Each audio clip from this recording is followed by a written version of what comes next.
A Teacher's History of the United States is brought to you by $49sites.com.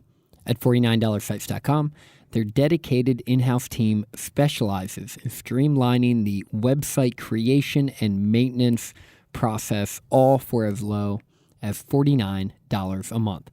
Use the offer code HISTORY at checkout to upgrade to the Pro package for no additional cost.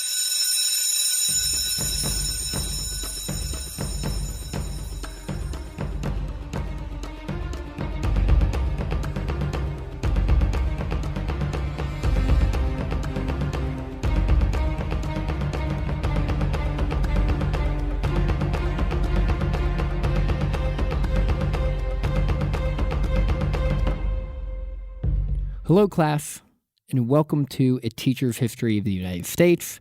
Thanks so much for joining me again today. Did you know the British probably could have taken a much safer approach to the Battle of Bunker Hill, but their commanding officers were convinced they could overwhelm the colonists with the head-on attack? That Dr. Joseph Warren, although having recently been commissioned a major general, was determined to fight on the front lines among the infantry, leading to his death. That the Battle of Bunker Hill, which we've mentioned on this pod before, wasn't actually fought on Bunker Hill. And that the famous directive of "don't fire until you see the white in their eyes" may have never actually been said by Colonel Prescott, and if so, it certainly wasn't an original command. Did you know all of this? Maybe, maybe not. Get your notebooks out, because today we will learn that and more in episode 55, The Battle of Bunker Hill. Hello, and welcome back into class. No one is joining me in this episode. It is just me, Chris Caldwell, your host of A Teacher's History of the United States, and I am excited for this episode. I've been waiting very patiently for Bunker Hill, and it is finally here. I'm very fascinated by this battle, and I hope you enjoy it. Before we dive into it, I would like to remind you, if you are willing and able to support the pod, if you could go to patreon.com/ateachershistory, it would really mean a lot to us. If you have noticed, we have begun to outsource production for the audio. You probably noticed that the music has changed and some things have been cleaned up, and that has taken a ton off of my plate, and I'm looking to engage you guys in other ways and do some other things for the podcast. So that has been a huge help. If you could continue to consider helping or supporting us in that way on Patreon, that would be awesome.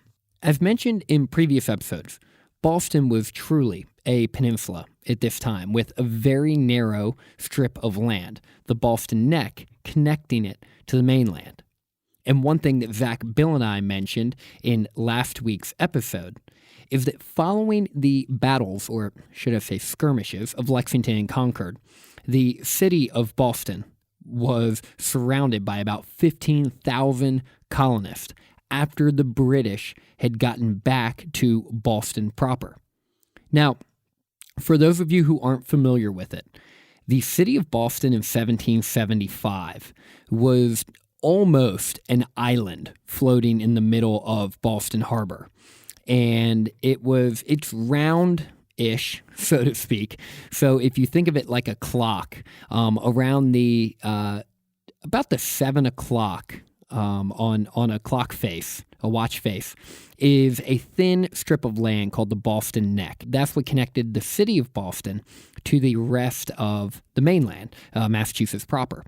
So what we'll be talking about today is if you're imagining that watch face, so to speak, and of course, if you look at a map, you will realize it is not a perfect circle in any way, but this just hopefully will help you envision it. If you imagine Boston proper as this watch face, you have the Boston Neck at about between 6 and 7 o'clock, so almost due south, and then right across from that, at about the 2 o'clock position or the 1 o'clock position on the watch face, so almost due north, you have another peninsula, and this is the Charlestown Peninsula.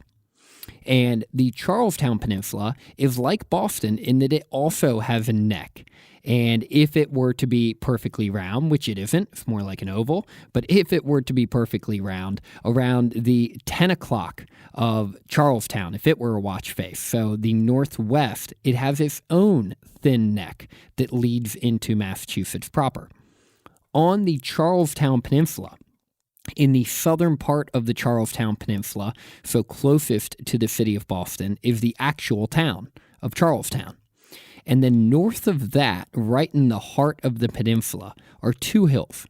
There's Bunker Hill to the west, the northwest, and then Breed's Hill, which is a little southeast of that. Now, what we'll be talking about in this episode, of course, is the Battle of Bunker's Hill, and what you've probably come to realize through listening to this podcast is that the battle was actually fought on Breed's Hill. Breed's Hill was about 60 feet high, Bunker Hill was about 110. So Bunker Hill was higher, but Breed's Hill, because it's southeast of Bunker Hill, is a bit closer to the city of Boston. And what we will see is that following the British retreat back to Boston, the 15,000 or so men surrounding the Boston area, not all of them, but a few thousand of them are able to gather on this Charlestown Peninsula. And this is where all the action is going to go on. So if you've always wondered, where exactly is Bunker Hill in relation to Boston? If you think of Boston as this oblong circle, so to speak, right, peninsula in Boston Harbor. It has its neck out the southern part. And then across the Charles River to the north of Boston is the Charlestown Peninsula. And that's where Charlestown is. And then north of Charlestown are Breed's Hill and Bunker Hill. So if you're on Breed's Hill and Bunker Hill, you're looking down over Charlestown and you're looking down over the Boston Peninsula across the Charles River. So this is where the action is going to be. I just wanted to give you that picture. Hopefully it wasn't incredibly confusing to you, but I wanted to give you that picture so you understood what was going on in the context around this episode, because I would get those questions a lot in class when I would cover the battles of Bunker Hill. So while the British soldiers were more or less holed up in the city of Boston, and the city was laid siege by the colonists, they were led by a man named Artemus Ward, who was actually the commander-in-chief of the Massachusetts Bay Colony Militia, and one could very easily argue that Artemus Ward was the first commander-in-chief of the colonial forces prior to George Washington, much less effective, but interesting to know nonetheless. Ward would actually be named the second in command in the Continental Army under George Washington in June of 1776, so about a year after the Battle of Bunker Hill. There were about 6,000 British soldiers in Boston, and they were being resupplied by the sea. So while it wasn't a desperate situation for them, things naturally did begin to escalate. Now, where did this escalation come from? There were hills on the mainland, like I mentioned, overlooking the city of Boston on this Charlestown Peninsula. And because of this, Breed's Hill and Bunker Hill, which we have already mentioned, recognizing that if they were able to commandeer any type of artillery and put it on the elevated land, the colonists knew that they would have a significant advantage, being on the higher ground and across the river. Henry Knox was tasked with taking the artillery from Fort Ticonderoga and bringing it down to Boston right around this time, and that's something that we'll cover in more detail in 2 episodes. So the week of August 20th, we'll cover that. Interestingly enough, when the British were retreating from Lexington and Concord, they retreated to Charleston and likely could have fortified the forts on Charleston, right across the harbor from Boston. But they decided not to.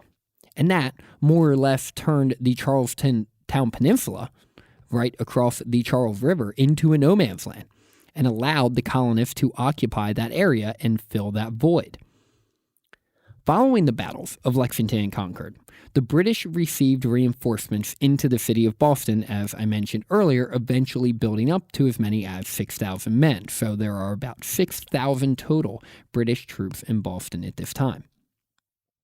On May 25th, 3 generals who will play a critical role in the upcoming war, William Howe, John Burgoyne, and Henry Clinton. This is like the who's who on this ship, that these three guys all arrived in Boston together because they will all be such key players in the Revolution. They arrived, and they were supposed to game plan this upcoming battle with General Gage. They decided that their plan was to attack Dorchester Heights and the colonial forces in Roxbury on June 18th. So if we're thinking of the town or city of Boston in the harbor, north of the town of Boston is the Charlestown Peninsula. To the southeast of Boston are Dorchester Heights. And eventually the colonists will man Dorchester Heights with heavy artillery, and it's going to be one of the ways that they force the troops out of Boston eventually, but that won't happen for quite a while.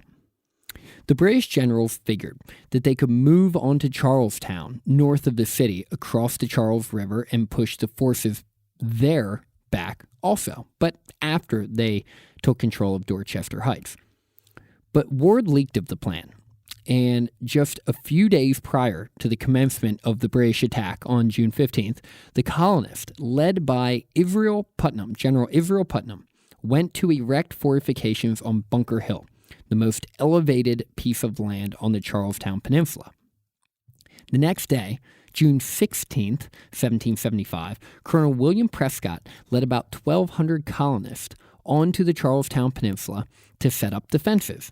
And after they got onto the Charlestown Peninsula, even though technically their directions were to set up on Bunker Hill, they had some debate and some discussion. And they agreed that Breedville was not only closer to Boston, but it would likely also be more defensible against an attack. So the men began to build defenses on Breedville, and they built a redoubt on the hill and prepared for a defensive battle. Now, the term redoubt is derived from medieval Latin as a, quote, secret place, although by the 1700s it was a word used to define a specific type of military structure that is used as part of a larger fortification. Redoubts were mostly built in North America throughout the 17th, 18th, and 19th centuries, and usually a redoubt was placed close to a fort's wall or placed on the outer defense works of a fort. And they could also be constructed even further away from the fort and its outer works too. But no matter where a redoubt was, the main purpose was always pretty obvious. They would serve as a first line of defense in the face of enemy fire or invasion. Now, there was not any uniform way in which to build a redoubt, and therefore they tended to be of various shapes and sizes, constructions, and appearances. But according to historian Brian Lee Dunnigan, redoubts were, quote, any small, self-contained fortification without flanking devices such as bastions, from small, square, round, or polygonal forts to the familiar log blockhouse of the American frontier when the latter stood alone and was not part of a larger fort. So in essence, the redoubt was a structure outside of the main gathering or main fortification where the soldiers would stand in a defensive position, and usually the back of it was open for them to retreat or to come in and out. That night, June 16th, General Clinton was out doing some recon and alerted the rest of the British officers and General Gage that the colonists were gathering defensive positions on the Charlestown Peninsula. General Gage eventually ordered guns to fire on this position because, remember, the British have the Navy in Boston Harbor, and so they begin to fire guns on the colonists. But they really did very little damage throughout this shelling. When the four generals gathered to discuss the next steps, Clinton urged the men to attack the colonists as soon as possible and to do it from the west, the northwest, the Charlestown Neck, which I described earlier in this episode, which would be about like the 10 o'clock on the watch face for the Charlestown Peninsula. This would then trap the colonists on the peninsula and turn it into a basic siege. This way, they wouldn't have to deal with the colonial redoubts and the adjacent breastwork defenses that the colonists were now building. And you might be wondering, well, what the heck is a breastwork? Well, a breastwork was basically a crude defense that was built out from usually something like a redoubt, and it's nicknamed breastwork because it would come up to about your breast or your chest. So it was about chest high. Usually it was made very crudely from earthworks, right? They would just dig up dirt and put mounds of dirt or hay or fences or whatever it was. But it was an extension of the original defense work, and it would stretch out to extend the defenses. This way, the soldiers could lean on it or lean their muskets on it, and they could focus their shot, and they were then protected. So it was like a temporary, if you're familiar with a parapet on a castle, right? So you have your towers, and then you have your walkways on a castle from tower to tower, and then you have the wall that comes up to about chest high. That's called a parapet because that is permanent. A breastwork serves the same purpose of a parapet, like a chest-high wall to protect you, but it's only temporary. So if you already knew what breastwork and redoubts were before this episode, I apologize for wasting your time. But most people, from teaching it, I know that most people don't. So I'm trying to explain it the best I can for you. Now, while Clinton recommended that they attack from Charlestown Neck, Howe, the most senior general, advocated for a more direct approach and said that the hill was open and easy of ascent, and in short, would be easily carried. Burgoyne also chimed in and added that the, quote, untrained rabble of the colonial forces would be no match for the, quote, trained troops of the British. On the morning of June 17th, General Howe traveled on boat across the Charles River and landed on the eastern point of the peninsula with about 1,500 men. When he realized the size of the colonial force, he messaged Gage to send reinforcements before he really felt comfortable attacking the positions. As Prescott observed the British actions, he called for reinforcements of his own, and he called for many of these reinforcements from Bunker's Hill.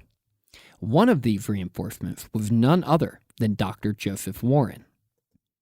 Dr. Joseph Warren, who we mentioned very briefly in the Who's Who of the Revolution 2 episodes ago, and I think we may have mentioned him last week also, was a member of the Boston Committee of Correspondence.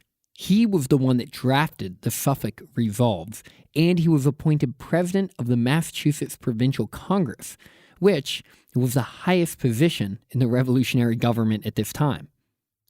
He was the one who noticed the mobilization of troops in Boston on the night of April 18th, and he was the one that sent Dawes and Paul Revere to alert those in Concord of the impending events. While the British were retreating back from Boston, right after the battles of Lexington and Concord, Dr. Joseph Warren was there to organize the harassment of the troops and almost died in the fighting. When his mother admonished him for his actions, being very worried about him, he reportedly told her, quote, "Where danger is, dear mother, there must your son be. Now is no time for any of America's children to shrink from any hazard. I will set her free or die." Little did he likely know just how much he would live out the reality of that quote. When called into action for Bunker Hill, Dr. Joseph Warren declined to serve as a major general, a commission he had been granted by the Provincial Congress just days earlier, and instead said he wanted to fight with the infantry, where the violence would be the strongest. He then, against the wishes of Prescott and Putnam, went to man the Redoubt on Breed's Hill and prepare for the assault. While the colonists were calling in reinforcements, they realized just how fortunate they were that Howe's men decided not to immediately attack and instead wait for their own reinforcements. The colonists extended their breastworks north from the Redoubt and tried to find more ammunition and attempted to create some type of order behind the lines. Because what they began to realize was that while Artemus Ward technically was in charge of all of this, he was back on Bunker Hill. And three men, Stark, Prescott, and Putnam, were all basically controlling their own armies, so to speak, at the same time. And they weren't communicating very well, and there really was not as much discipline as they would have liked because they weren't coalesced under one single voice. Knowing that their ammunition was low and their discipline was poor, the officers in the colonial forces did everything they could to try to create conditions for success. In fact, Colonel Stark placed a stake about 100 feet, 150 feet in front of the fence, which this is the breastwork that's extending north to the beach. About 100 to 150 feet in front of this fence by the water's edge in the north, and told the men not to fire until the British troops, the first British troop, had passed that stake. This was to ensure that they would hit the men when they fired and to preserve their precious ammunition. Not only that, they were told to more or less aim at the belly button of the men. So if they shot low or if they shot high, they would still be able to hit the soldier they were aiming at. So with the colonists and the British now ready to rumble, we will get into the impending event right after this. Hey everyone, as you have probably come to find out over the last few episodes, A Teacher's History of the United States podcast is sponsored by $49sites.com. That's the number $49sites.com. And if you use the keyword history at checkout, you will get upgrade to the Pro package for no additional charge. $49sites.com is the company that hosts my website. They do all of the editing. They do all of the maintenance for it. It's really fantastic. I don't have to put a lot of effort into it. They have daily backups. They have SEO. They have engaging web content. They have contact forms, stock images, or images that you send to them.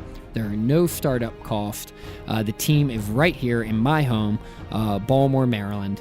And if you upgrade to the Pro package, you will get Google Analytics, photo gallery, promotional pop-ups, Google Map integration, text animation, and much more. And remember, if you use the keyword history, you can do that at checkout with no additional cost. So check out $49sites.com and take that hassle off of your plate for one low price each month. All right, now let's get back to the action. As the colonists were still swarming to prepare, the British troops around 3 p.m. began their first of 3 assaults on the Redoubt and the breastworks.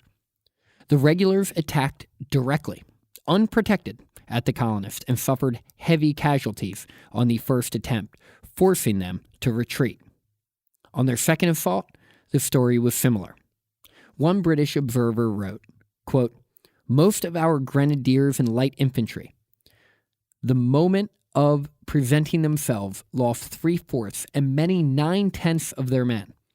Some had only 8 or 9 men a company left." And what the colonial officers were telling their men to do is basically shoot in waves. So the first line of men would shoot, and then they moved to the back, and they would begin to re-ammo, reload their guns, and then the second line would shoot, and they would move to the back, and the third line would shoot, and they would move to the back. And so what happened is these British soldiers were basically facing a non-stop onslaught, and the first 2 attempts to take the Redoubt and the breastworks, they were really feinting towards the Redoubt and focusing more on the breastworks. And it failed. While it seemed like a sound strategy, take the breastworks to the north and then outflank and surround the Redoubt from the back, because a Redoubt is a fortification that's open in the back, sounded like a good idea. Unfortunately, they weren't able to take the breastworks on either the first or the second attempt. So what we'll see is the third attempt, they'll really aim to overwhelm the Redoubt. And following the second retreat, both sides were becoming a bit chaotic. The colonists were beginning to get very excited, understandably. They just knocked back the greatest fighting force in the world twice now, but their ammunition was really beginning to run low. General Putnam ordered the reserve troops from Bunker Hill to reinforce on Breed's Hill, and what we will find out is that, unfortunately, Artemas Ward was not really able to get these men to get to Breed's Hill in time, so they don't get the reinforcements that they want. While on the other hand, General Howe, deciding he would try one more time, was able to not only gather 400 more men in reserve force, but also able to convince hundreds of other injured men to suck it up and charge again. And this third time, he was determined to attack that redoubt directly and to overwhelm the colonial forces, knowing that if he's able to take that, they will be in a panicked retreat. And that is what happened.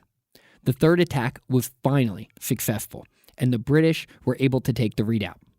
Once they did that, they had two huge advantages. Number one, the colonists were out of ammo. And number two, the British regulars, had bayonets on the end of their muskets, whereas the colonists did not. So you can imagine being a colonist like, say, Dr. Joseph Warren, and the British are overwhelming the redoubt. And at this point, the colonists were desperate. They were fighting with swords. They were throwing rocks. They were sticking glass and rocks into their muskets and trying to fire them. And they were just becoming overwhelmed. And one of the reasons that the third attack was more successful than the first two is because on the third attack, the British employed grape shot. And grape shot is more or less like a shotgun shell from a cannon. So as the British were firing these shotgun shells and just mowing down and literally knocking the heads off of colonial defenders, the colonial lines began to become, not only were they exhausted as it was, but they became scared and they started to retreat a bit. It was during the storming of this redoubt on the third assault that the great Dr. Joseph Warren was killed. Reportedly, he was recognized and shot in the head, stripped of his clothing, and his corpse was cruelly bayoneted before being rolled into a shallow grave. And one thing that I always found very unique, and we mentioned it last episode, I mentioned that Paul Revere did some dental work, and Dr. Warren was thrown into a grave with one or two other men, and he was unrecognizable when they finally got around to digging him up and were able to take back the Charlestown Peninsula later. And it was Paul Revere who was able to identify him because Paul Revere had made Dr. Warren fillings for his teeth out of silver. And so, it all goes back to these original founding fathers, Paul Revere being the one to identify Dr. Joseph Warren in his grave. As the colonists retreated, Putnam tried to reform them on Bunker Hill, but to no avail. And by 5 p.m., just 2 hours after the original assault on the colonial lines, the British had taken the hills, forced the colonial forces across the Charlestown Neck, and controlled the Charlestown Peninsula once and for all. But they did it to a chilling impact.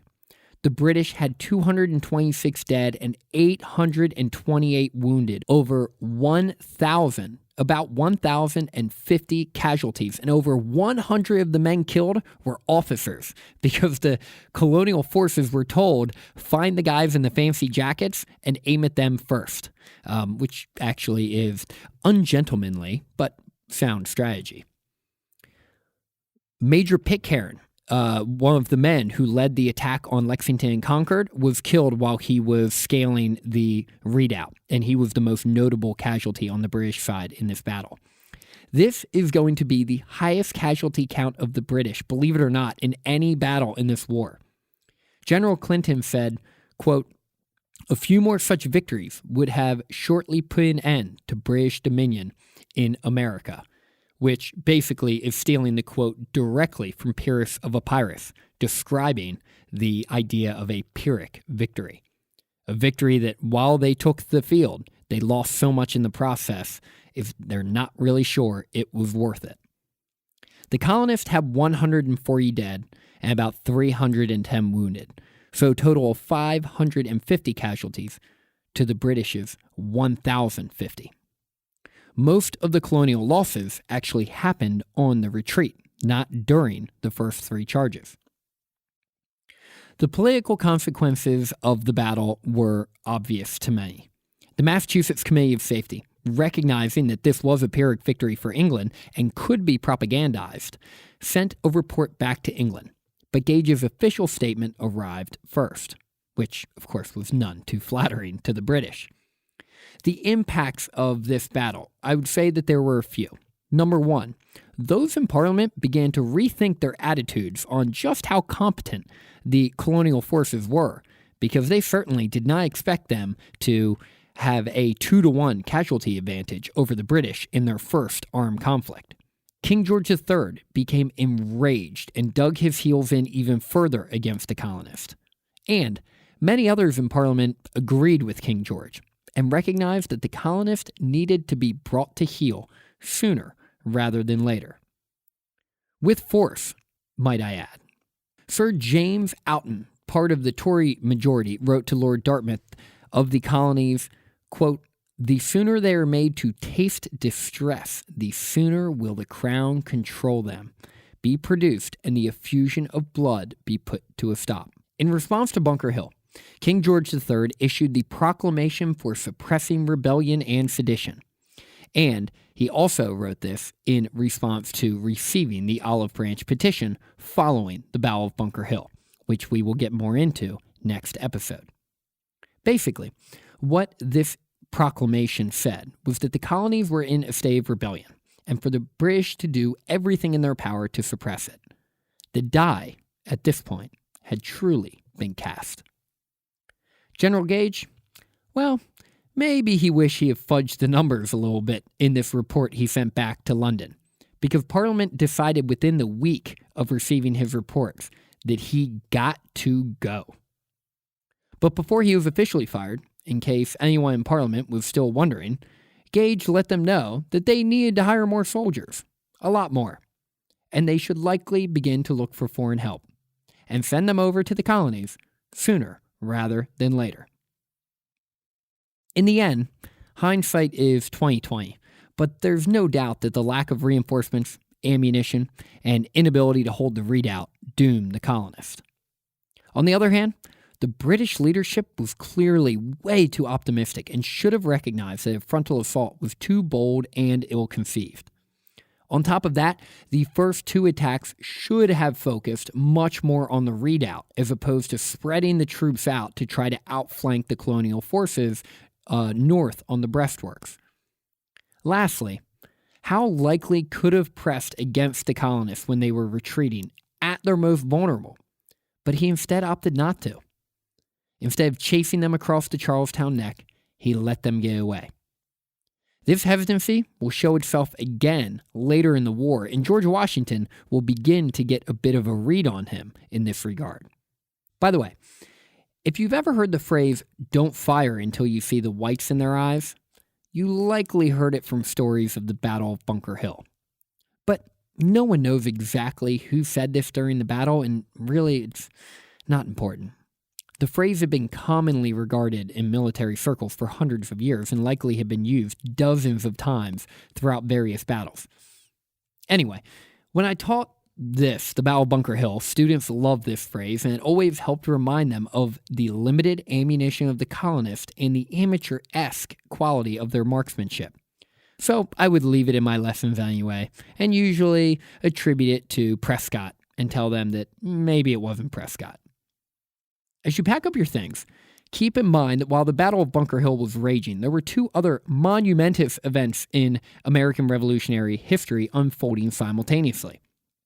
First, the Green Mountain Boys of Vermont, which really wasn't Vermont yet, and other colonial soldiers led by Benedict Arnold were leading the charge on Fort Ticonderoga and later on Quebec, trying to commandeer heavy artillery from the hands of the British and upset lines of communication from Canada to the colonies. Additionally, the Second Continental Congress was meeting during this battle.